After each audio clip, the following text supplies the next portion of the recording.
प्यार बहुत ही शुद्ध और बहुत ही पवित्र होता है। साथ ही प्यार इंसानों को पागल भी बना देता है, जाने भी ले लेता है। इस तरह जान लेने के बाद बाहर आई आत्मा द्वारा दिखाया गया प्यार, गुस्सा और जलन बहुत ही ज्यादा चरम स्तर, एक्सट्रीम लेवल पर होते हैं। ये चेन्नई में हुई एक सच्ची घटना, रियल इंसिडेंट है। इस कहानी को पढ़ते समय मेरी रीढ़ की हड्डी में सिहरन पैदा हो गई। यह हॉरर कहानी चेन्नई के अत्तिपट्टू नामक गांव से शुरू होती है। उस गांव में रहने वाली 3 पक्की सहेलियां, मैथिली, आफरीन और स्नेहा, वे तीनों बेस्ट फ्रेंड्स थीं। वे पहली बार स्कूल में मिली थीं। उसके बाद इंटर में भी तीनों ने सोच समझकर एक ही जगह एडमिशन लिया और इंटर पूरा किया। फिर उन्होंने डिग्री में एडमिशन लिया। डिग्री के फर्स्ट ईयर की पढ़ाई के दौरान जब दशहरा की छुट्टियों में केवल 2 दिन बचे थे, तब एक घटना ने उनकी जिंदगी ही पलट कर रख दी। वो थी आफरीन की मौत। घर में गैस लीक होने की वजह से उस घर में आग लगने की दुर्घटना, फायर एक्सीडेंट हो गई। उन लपटों में ही आफरीन की मौत हो गई। आफरीन को आखिरी बार देखने के लिए मैथिली आफरीन के घर गई। वहां बहुत सारे लोग मौजूद थे। उन सब के बीच खड़ी होकर वो आफरीन की लाश बॉडी की तरफ देखते हुए रो रही थी। तभी मैथिली को देखकर स्नेहा उसे सांत्वना देने की कोशिश कर रही थी। अचानक पता नहीं क्या हुआ, लेकिन मैथिली खड़ी खड़ी ही बेहोश होकर जमीन पर गिर पड़ी। उस घटना के 1 हफ्ते बाद मैथिली के बिहेवियर को देखकर उसके माता पिता बहुत ही ज्यादा डर और चिंता में पड़ गए, क्योंकि इस तरह चक्कर खाकर गिरने के बाद से मैथिली पहले जैसी नहीं रही। वो किसी से भी बात करना पसंद नहीं कर रही थी। वो बस अकेली जाकर कमरे में बैठी रहती थी। वो हमेशा दीवार पर टंगे कैलेंडर और घड़ी को बिना पलक झपकाए ऐसे ही देखती रहती थी। मैथिली के माता पिता ने सोचा कि अपनी बेस्ट फ्रेंड की मौत की वजह से वो थोड़े डिप्रेशन में चली गई है। कुछ दिनों बाद सब नॉर्मल हो जाएगा, ऐसा उन्होंने सोचा। छुट्टियां खत्म हो गईं और वो कॉलेज के दोबारा खुलने, रीओपन का दिन था। मैथिली की माँ सुबह 5 बजे उठकर अपने कमरे से बाहर आ रही थी। हॉल में उसने एक अजीब सा नजारा देखा। वो ये था कि सुबह 5 बजे ही मैथिली अपनी कॉलेज यूनिफॉर्म पहनकर सोफे पर बैठी हुई थी और दीवार पर टंगी घड़ी को बिना पलक झपकाए देखे जा रही थी। इस तरह मैथिली को देखकर उसकी माँ शॉक हो गई। क्या मैथिली इतनी सुबह तैयार हो गई? कॉलेज तो 9 बजे है ना? उसने पूछा। लेकिन मैथिली के मुंह से एक भी शब्द नहीं निकला। वो बस वैसे ही घड़ी को देखती रही। मैथिली कॉलेज गई। सुबह के 10:30 या 11 बजे का समय था। उस समय उस कॉलेज के प्रिंसिपल के पास से मैथिली के माता पिता को एक फोन कॉल आता है। मैथिली के माता पिता कॉलेज गए। उस कमरे में मैथिली एक तरफ खड़ी थी, दूसरी तरफ एक लड़का था और उस लड़के के बगल में उसके माता पिता खड़े थे। मैथिली के पिता घबराते हुए प्रिंसिपल से पूछते हैं, क्या हुआ सर, हमें क्यों बुलाया? इस पर प्रिंसिपल ने कहा, आपकी बेटी टेरेस पर ब्रेक टाइम में इस लड़के को चूमते हुए वॉचमैन के हाथों पकड़ी गई है। ये कैसा बर्ताव है आखिर? ये कहकर वे चिल्लाए। ये बात सुनकर मैथिली के माता पिता शॉक हो गए। उनकी बेटी ऐसा कैसे कर सकती है, ये सोचकर वे बहुत कंफ्यूज हो गए। मैथिली के माता पिता और दूसरी तरफ खड़े राजेश के माता पिता ने प्रिंसिपल से रिक्वेस्ट करना शुरू कर दिया कि इस एक बार के लिए छोड़ दीजिए। लेकिन प्रिंसिपल बहुत ही कड़ाई से बोले, इस तरह के बर्ताव को मैं अपने कॉलेज में बिल्कुल भी अलाउ नहीं करूंगा। मैं आप दोनों के बच्चों को अभी टीसी देकर यहां से भेज रहा हूं। ये कहकर उन्होंने उन्हें टीसी दे दी और उस कमरे से बाहर निकाल दिया। उस कमरे से मैथिली को बाहर लाने के बाद उसके माता पिता ने उसे बहुत डांटा, लेकिन मैथिली बस सिर झुकाकर खामोश रही। मैथिली की मां अभी भी सदमे में थी। उसी समय मैथिली की सहेली स्नेहा उधर से जा रही थी। उसकी मां स्नेहा के पास गई और उससे पूछा कि क्या मैथिली और राजेश के बीच कोई रिश्ता है। इस पर स्नेहा ने जो बात बताई वो ये थी, आंटी मुझे भी बहुत हैरानी हो रही है। दशहरा की छुट्टियों से पहले राजेश नाम के लड़के ने मैथिली को प्रपोज किया था।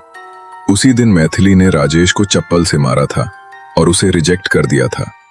ऐसे में आज मैथिली का राजेश को किस करना क्या है? मुझे भी बहुत आश्चर्य हो रहा है आंटी, उसने कहा। स्नेहा की ये बातें सुनकर मैथिली की मां और भी ज्यादा कंफ्यूजन में पड़ गई। यहां ऐसा था तो दूसरी तरफ राजेश के बगल में उसके सारे दोस्त खड़े होकर उसे चिढ़ा रहे थे। क्या रे, हम में से किसी को बताए बिना तूने मैथिली को कब लाइन मार ली? लेकिन राजेश के चेहरे के भाव कुछ और ही थे। मुझे समझ नहीं आ रहा है कि आखिर मैथिली को क्या हो गया है यार। उसने खुद ही मुझे इशारा किया और मेरा हाथ पकड़कर टेरेस के ऊपर ले गई। उसी ने मुझे किस किया। उसके पास से कुछ जलने की बदबू आ रही थी। जब उसने मुझे किस किया तो मेरे होंठ जलने लगे यार। उसने अपने दोस्तों को बताया। उसी दिन रात को राजेश अपने कमरे में बेड पर लेटकर मोबाइल देख रहा था।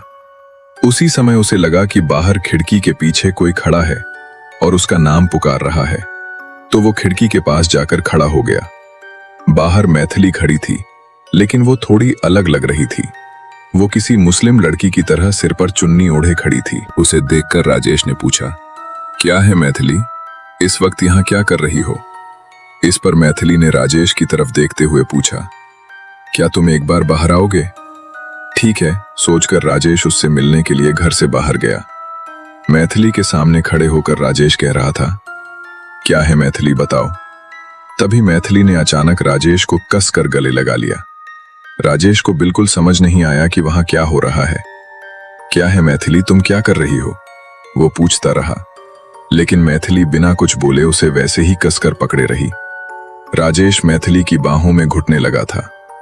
मैथिली ने राजेश को इतनी जोर से गले लगाया था कि जैसे उसकी हड्डियां ही टूट जाएंगी। राजेश ने एक झटके में मैथिली को किनारे धक्का दे दिया और चिल्लाया, तुम आखिर कर क्या रही हो मैथिली? मैथिली ने राजेश की तरफ देखते हुए कहा, आई लव यू राजेश। ये बात सुनकर राजेश शॉक हो गया। अगर कुछ बात करनी है तो कल सुबह बात करेंगे, तुम घर जाओ। ये कहकर वो अपने घर के अंदर जाने लगा। तभी मैथिली ने राजेश को पीछे खींचा और नीचे गिरा दिया। राजेश की छाती पर बैठकर Maithili I love you Rajesh, I love you चिल्लाने लगी। राजेश ने जब मैथिली को देखा तो उसका कंफ्यूजन और उसका शॉक दोनों ही डर में बदल गए, कन्वर्ट हो गए, क्योंकि मैथिली की आंखें पूरी तरह सफेद हो गई थीं। उसके पूरे शरीर से जैसे कुछ जल गया हो, इस तरह का धुआं निकल रहा था। उसकी छाती पर बैठकर मैथिली जोर जोर से I love you Rajesh, I love you Rajesh चिल्लाने लगी। राजेश ने तुरंत मैथिली के गाल पर एक थप्पड़ मारा और उसे किनारे धकेल दिया। मैथिली बेहोश, अनकॉन्शियस होकर वहीं गिर पड़ी। राजेश घर के अंदर गया और अपने माता पिता को बाहर लेकर आया। उसने मैथिली के माता पिता को भी फोन किया और हुई पूरी घटना के बारे में बताया। मैथिली के माता पिता वहां एक ऑटो लेकर आए और मैथिली को उसमें चढ़ाया। मैथिली के पिता ने जो कुछ हुआ उसके लिए उनसे माफी मांगी और वे वहां से चले गए। मैथिली ऐसा बर्ताव क्यों कर रही है, ऐसे काम क्यों कर रही है, ये बात उन्हें बिल्कुल समझ नहीं आ रही थी और वे बहुत दुखी थे। तभी राजेश ने मैथिली की सहेली स्नेहा को फोन किया और अपने घर के पास हुई पूरी घटना के बारे में बता दिया। अगले दिन स्नेहा मैथिली के घर गई। मैथिली की मां स्नेहा के बगल में बैठकर कह रही थी कि मैथिली ऐसा क्यों कर रही है, ऐसा बर्ताव क्यों कर रही है, ये उन्हें बिल्कुल समझ नहीं आ रहा है और वे लोग इस बात से बहुत दुखी हैं।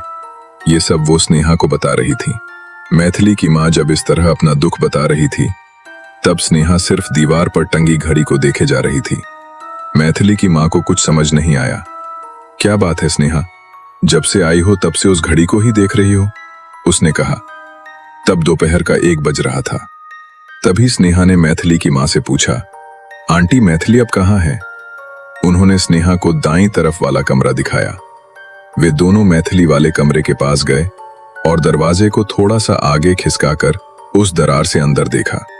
कमरे के अंदर उन्होंने जो नजारा देखा वो उन्हें बहुत ही ज्यादा हैरान कर देता है, क्योंकि अंदर मैथिली नमाज पढ़ रही थी। मैथिली की मां ने पूछा, क्या है स्नेहा, मैथिली नमाज क्यों पढ़ रही है?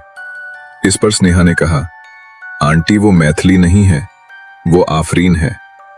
स्नेहा मैथिली की मां को घर के बाहर ले जाती है। मैथिली की मां पूरी तरह कंफ्यूजन में थी। वो स्नेहा से पूछती है, आफरीन कह रही हो, क्या मतलब? आफरीन तो वही लड़की है ना जो दशहरा की छुट्टियों से पहले मर गई थी। इस पर स्नेहा ने कहा, हाँ आंटी, कल रात मैथिली राजेश के घर गई थी और ये सब करने के बाद राजेश ने मुझे फोन किया था। राजेश ने मुझे ये बताया कि मैथिली राजेश के घर किसी मुस्लिम लड़की की तरह सिर पर ओढ़नी ओढ़कर गई थी। मुझे तभी शक हो गया था, इसीलिए मैं आज आपके घर आई और घर में मैथिली नमाज पढ़ती हुई दिखी। वो मैथिली नहीं है, वो आफरीन है, उसने बताया। इस पर मैथिली की माँ पूछती है, मतलब तुम अब ये कह रही हो कि मैथिली के शरीर में मरी हुई आफरीन की आत्मा है? लेकिन वो लड़की मैथिली के शरीर में क्यों आएगी? इस पर स्नेहा कहती है, अगर हमें ये बात जाननी है तो आंटी, हमें आफरीन के माता पिता से मिलना होगा। उसके बाद वे आफरीन के माता पिता से मिलते हैं और उनके घर में हुई इन सभी घटनाओं को समझाते हुए बताते हैं। आफरीन के माता पिता भी ये सारी घटनाएं सुनने के बाद बहुत दुखी हुए। आफरीन के पिता ने अपनी जान पहचान वाले एक बहुत ही शक्तिशाली मौलवी से मुलाकात की और हो रही इन सारी बातों को उन्हें बताया। मौलवी का मतलब है जैसे हमारे यहाँ पुजारी होते हैं, वैसे ही मुस्लिम समुदाय में जो लोग बहुत ही आध्यात्मिक होते हैं उन्हें मौलवी कहा जाता है। उस मौलवी ने मैथिली का पहना हुआ एक कपड़ा हाथ में पकड़कर 2 मिनट के लिए अपनी आंखें बंद कर ली। आंखें खोलने के बाद मौलवी ने कंफर्म किया, ये सच है, मैथिली के शरीर में आफरीन की आत्मा है। इस पर मैथिली की माँ पूछती है, फिर भी आफरीन को मेरी बेटी के शरीर में आने की क्या जरूरत पड़ गई? इस पर मौलवी ऐसा बचाता है, दशहरा की छुट्टियों के ठीक 2 दिन पहले किसी को बिना बताए आफरीन ने राजेश नाम के को पसंद किया था। उसी दिन उसने अपने दिल की बात राजेश को बताने का फैसला कर लिया था और राजेश से जाकर आफरीन ने कह दिया कि मैं तुमसे प्यार करती हूँ। इस पर राजेश ने आफरीन से ऐसा कहा, तुम क्या हो, तुम्हारा रंग क्या है, मैं क्या हूँ, मेरा ग्लैमर क्या है, तुम्हारे और मेरे बीच प्यार, किसी को बताना मत, लोग हंसेंगे आफरीन। और हाँ, मैं मैथिली को पसंद करता हूँ, आज ही मैं उसे प्रपोज भी करने वाला हूँ, प्लीज क्या तुम यहाँ से चली जाओगी? उसने ऐसा कहा था, जिस इंसान से उसने इतने दिन प्यार किया उसके द्वारा ठुकराए जाने का दुख, रंग के नाम पर उसका अपमान किए जाने का गुस्सा और बचपन से अपनी पक्की सहेली मानी जाने वाली मैथिली से उसके प्यार करने वाले इंसान का प्यार करना। इस जलन में आफरीन ने खुद ही घर में गैस लीक कर ली और जलकर अपनी जान दे दी। आप सब जैसा सोच रहे हैं, आफरीन किसी हादसे में नहीं मरी है, उसने जानबूझकर गैस लीक की और उन लपटों में जलकर मर गई। ये बातें सुनकर आफरीन के माता पिता टूट कर गिर पड़े। वे बहुत ही बुरी तरह से रोने लगे। मैथिली के शरीर से आफरीन की आत्मा को अलग करने के लिए मैथिली की मां ने उनसे मिन्नतें की। इस पर मौलवी ने जो बात बताई वो ये थी, आपकी बेटी के शरीर में मौजूद आफरीन खुद को ही मैथिली मानती है और इस बात पर दृढ़ता से विश्वास करती है। वो वैसे ही जी रही है क्योंकि उसने राजेश नाम के इंसान से प्यार किया था और उसने मैथिली को पसंद किया था। राजेश का प्यार पाना है तो उसे मैथिली के शरीर में ही रहना होगा। ये बात वो बहुत अच्छे से जानती है। अब हमें जो सबसे जरूरी काम करना है वो ये है कि मैथिली के शरीर में मौजूद आफरीन की आत्मा को ये याद दिलाना होगा कि वो मैथिली नहीं है बल्कि मरी हुई आफरीन है। हम वही करेंगे, ऐसा कहकर उसने उन्हें भेज दिया। अगले दिन एक अंधेरे कमरे, डार्क रूम में मौलवी ने उस मैथिली को अपने सामने बिठाया और पूछा, तुम्हारा नाम क्या है? उन्हें देखते हुए गुस्से से कांपती हुई मैथिली कहती है, मेरा नाम मैथिली है। इस पर वो मौलवी कहता है, मैं बाहर दिख रहे मैथिली के शरीर के बारे में बात नहीं कर रहा हूं, उसके अंदर की आत्मा को कैद करके जो आत्मा जी रही है उस आत्मा का नाम क्या है?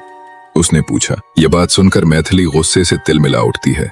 तभी मौलवी ने उस मैथिली के सामने एक बड़ा सा शीशा, दर्पण रख दिया। उस शीशे में जो दिखा वो मैथिली की परछाई, रिफ्लेक्शन नहीं थी। शीशे में अपना असली रूप देखकर आफरीन बहुत ही कमजोर, वीक हो जाती है क्योंकि वो शीशे में राजेश की पसंद वाली लड़की की तरह नहीं दिख रही थी। वो राजेश द्वारा ठुकराई, रिजेक्ट गई आफरीन की तरह ही दिख रही थी। तब आफरीन की आत्मा कमजोर पड़ जाती है। उसी कमजोर, वीक पल में मौलवी आफरीन की आत्मा को कैद कर लेता है। मैथिली बेहोश होकर जमीन पर गिर पड़ती है। फिलहाल मैथिली की उम्र 42 साल है। उसकी शादी हो चुकी है और उसके 2 बच्चे भी हैं। इस घटना को हुए लगभग 20 साल हो चुके हैं। मैथिली अब अपने पति और 2 बच्चों के साथ बहुत ही खुशी से रह रही है। प्यार इंसान को किसी भी हद तक, कितनी भी दूर ले जा सकता है। ये बात हम न जाने कितनी बार सुनते ही रहते हैं, लेकिन ये कहानी बताती है कि एक आत्मा प्यार के लिए किस हद, कितनी दूर तक चली गई। यहाँ पर यह कहानी खत्म होती है। मेरे हर वीडियो को आप जो प्यार दिखाते हैं वो मुझे बहुत ज्यादा सपोर्ट देता है। आपका हर एक लाइक और किया गया हर एक कमेंट मेरे लिए बहुत बड़े प्रोत्साहन, एनकरेजमेंट की तरह काम करता है।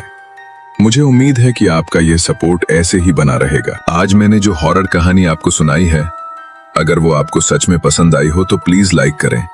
आपको ये कैसी लगी कमेंट करके बताएं। हमारे चैनल को सब्सक्राइब कर लें और बेल आइकन को ऑन करके रखें। Thank you so much.